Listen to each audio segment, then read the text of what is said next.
Mob culture শুরু হয়ে গেছে। আপনারা ধরবো, যাবো, মারবো, নাম দিবে বিএনপির, নাম দিবে জামাতের, নাম দিবে এবি পার্টির, নাম দিবে অমুক পার্টির, দিয়ে কাজ করবে।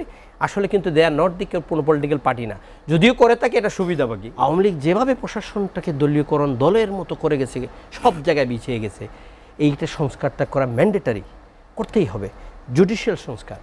জুডিশিয়ালে একজন বিচারপতি ছিলেন আপিলের ডিভিশনের এনায়েতুর রহিম, উনি বলেছেন আমি শপথবদ্ধ রাজনীতিবিদ। একজন আপিলের ডিভিশনের বিচারপতি যদি একটা দলের পক্ষে কথা বলেন, তাকে ওনার পক্ষে একটা বিরোধী দলের সাধারণ একজন মানুষ নেতার কোনো সুবিচার পাওয়া সম্ভব? সেই আইন শৃঙ্খলা কন্ট্রোলে নেওয়ার জন্য অন্তর্বর্তী সরকারের আর্মির সহযোগিতা নেওয়া প্রয়োজন, রাজনৈতিক দলের সাথে বসা প্রয়োজন। পুলিশের 217,000 লোক ছিল, 1 লাখ আছে কিনা আমার সন্দেহ আছে, এখন 1 লাখ জয়েন করেছে কিনা তাও সন্দেহ। তো একটু তাজ রহমান, যেটি প্রিন্স ভাই বলছিলেন যে অন্তর্বর্তী সরকার দিয়ে আসলে সব সংস্কার তাদের পক্ষে হয়তো সম্ভব না হতে পারে, রাজনৈতিক নেতৃত্ব বা রাজনীতির সরকারই এটি সম্ভব। সেক্ষেত্রে টাইম ফ্রেমটা কি হবে বা কোনটি গুরুত্বপূর্ণ বা প্রয়োজনীয় সংস্কার বলে আপনি মনে করেন? ধন্যবাদ আপনাকে এবং আমার 2 সহ-আলোচক প্রিন্স ভাই সহ তৌফিক ভাই সহ সবাইকে সালামের শুভেচ্ছা।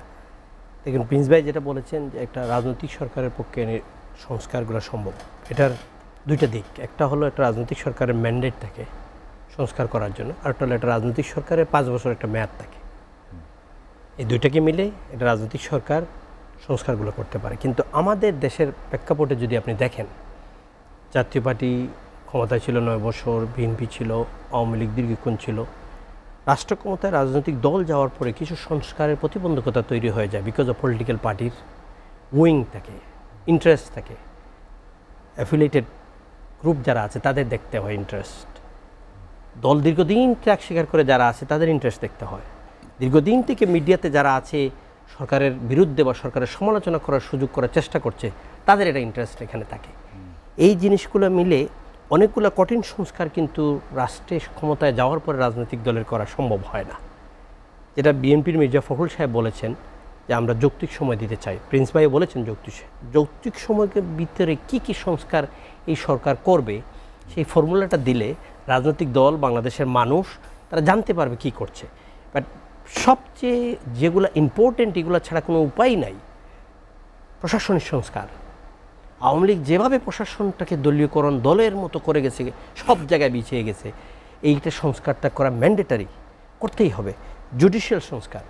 জুডিশিয়ালে একজন বিচারপতি ছিলেন আপিলের ডিভিশনের এনায়েতুর রহিম, উনি বলেছেন আমি শপথবদ্ধ রাজনীতিবিদ। একজন আপিলের ডিভিশনের বিচারপতি যদি একটা দলের পক্ষে কথা বলেন, তাকে ওনার পক্ষে একটা বিরোধী দলের সাধারণ একজন মানুষ নেতার কোনো সুবিচার পাওয়া সম্ভব? এটা বন্ধ করতে হবে। এই সংস্কারের পক্ষে সব রাজনৈতিক দল আমরা একমত। আপনাকে নির্বাচন কমিশন একটা টুটু জগন্নাথ করে রাখা হয় রাজনৈতিক দলরা আসে। এই 15 বছরে আওয়ামী লীগ এই নির্বাচন কমিশনটারে নিজের ইচ্ছা মতো যা ইচ্ছা করেছে। আপনি যারে চেয়েছেন সংসদের দরে এমপি করেছেন, যারে চান নাই করেন নাই, যে কথা শুনে নাই তারে ধরে নিয়েছেন। আমি ক্ষুদ্র সামান্য একটা কর্মী একটা দলের, আমি কি বলেছিলাম বিনা ভোটের এমপি, আমাকে 14 সালে মামলা দিয়ে 10 বছর থেকে এই মামলায় আমি এখনও মুক্তি পাই নাই। ডিজিটাল সিকিউরিটি একটা মামলা। এরকম অসংখ্য মানুষ আছে। আমার সামনে প্রিন্স ভাই বসে আছে, আমরা দীর্ঘদিন টকশো করছি। 2 দিন পরে করতাম প্রিন্স ভাই কোথায় বলে ধরে নিয়ে চলে গেছে জেলে। আসলাম, দেখা হলে প্রিন্স ভাই কী কতদিন ছিলেন? এতদিন। রাজনীতি তো করতে পারে, একজন বিরোধী দল করতে পারে না?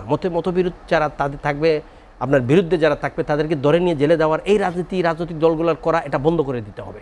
এটাতে আমাদের সবার মত থাকা উচিত। রাজনীতি করেন, আপনার এজেন্ডা বাস্তবায়ন করেন, মানুষের কাছে যান, দেশকে উন্নয়ন করেন। এই দেশটা তো আওয়ামী লীগের একা না, এই দেশটা আমার একা না, এই দেশটা প্রিন্স ভাইয়ের একা না, এই দেশটা আমরা সবার।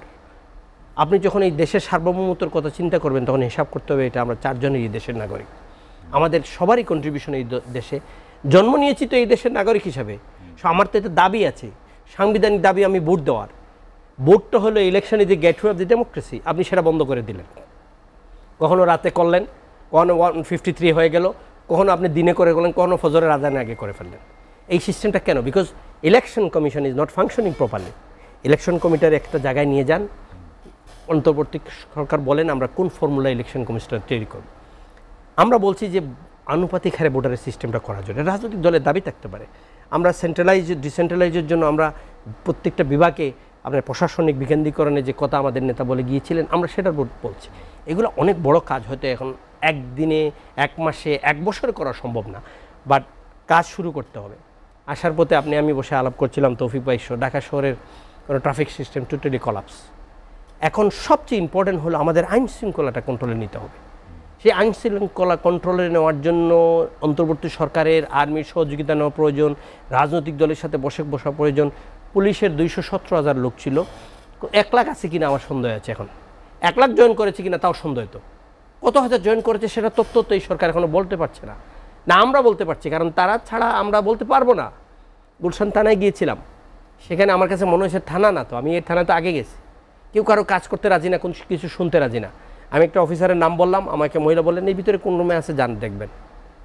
বিশ্বাস করেন আমি লাইভ আপনাকে বলছি, অস্ত্র জমা দেওয়ার জন্য গিয়েছিলাম। ট্রাফিকে যে ট্রাফিক সিগনালে থাকে সে এক জায়গায় এভাবে দাঁড়াই আছে, ট্রাফিক জাম লেগে বসে আছে, কেউ কারোর ছাড় দিচ্ছে না। রাস্তার দুই পাশে কিন্তু আগে এই স্বৈরাচারী সরকারের সময় পুলিশগুলো কিন্তু রেখার করে গাড়ি নিয়ে যেত, ব্যবসা হতো, বুঝেন না আপনি? এই বয়ে অনেকেই গুলশানে রাখতো না। এই ইউনিমার্টের সামনে দুনো দিকে গাড়ি পার্ক করা, একটা সামনে লেখা আইনজীবী, আমাকে বলতেছে উনি আইনজীবীর গাড়ি। আইনজীবীর গাড়ি রাস্তা ব্লক করে রাখা, এটা কাজ আইনজীবীর? আইনজীবী দিয়েই আগে পুলিশ লেখত, তখন পুলিশ কিন্তু ভুলেও নাম দেয় না। কিছু চ্যানেল আছে তাদের নামও কিন্তু টেলিভিশনের ওই নাম কিন্তু গাড়িতে দেয় না, আপনি নিজে জানেন। একটা গ্রুপ চলে গেছে, আর একটা সৃষ্টি হয়ে গেছে। এদেশের মানুষ যাবে কোথায়? আপনি আমি যাব কোথায়? সাধারণ মানুষ যাবে কোথায়? আসার সময় গুলশানে ট্রাফিকে দেখলাম ডান দিকে ড্রাম ট্রাক, বা দিকে ট্রাক, ওইদিকে সিএনজি, ওইদিকে আমরা, কেউ কারোর ছাড় দিচ্ছে না। মানে কান্ট্রি উইদাউট রুলস, কেউ কারোর মানতে রাজি না। কেউ পুলিশ নাই, আর্মি নাই, সেনাবাহিনী নাই, যৌথ বাহিনী নাকি নামছে মাঠে। কী করছে যৌথ বাহিনী? মানুষ তো দেখতে চায়, জানতে চায়। আপনি আমার প্রশ্ন করছেন, মানুষ টেলিভিশনে দেখছে যে কি করছে এই সরকারটা।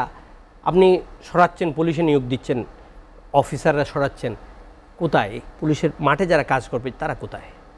পুলিশ যদি কাজে যোগ না দেয়, একটা টাইম ফ্রেম দেন, নতুন রিক্রুট করেন, ওর রিজার্ভ পুলিশ থেকে নিয়ে আসেন। যদি না হয় আর্মির শপথপত্র যারা রিজার্ভিস্ট আছে তাদেরকে এখন আপনারা দিয়ে, জাতির এই ক্রাইসিস মুভমেন্টে পৃথিবীর সব দেশে আর্মিরা কিন্তু মাঠে দেওয়া হয়, আমেরিকা, ব্রিটেন, সব আর্মিরা। ওদের দিয়ে তো আপনি যৌথ বাহিনী চালাচ্ছেন। আপনি এদেরকে নেতৃত্বে যে রিজার্ভ ফোর্স থেকে নামান না কেন? এখন তো কিছু নাই, ল এনফোর্সমেন্ট কিচ্ছু নাই।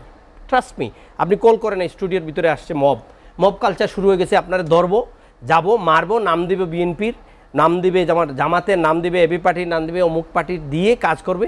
আসলে কিন্তু দে আর নট দি কোনো পলিটিক্যাল পার্টি না। যদিও করে থাকে এটা সুবিধাবাগী। ইমরান সাহেব প্রিন্স আজকে 40 বছর রাজনীতি করে এখানে আসি, মবিংয়ে যাবে না।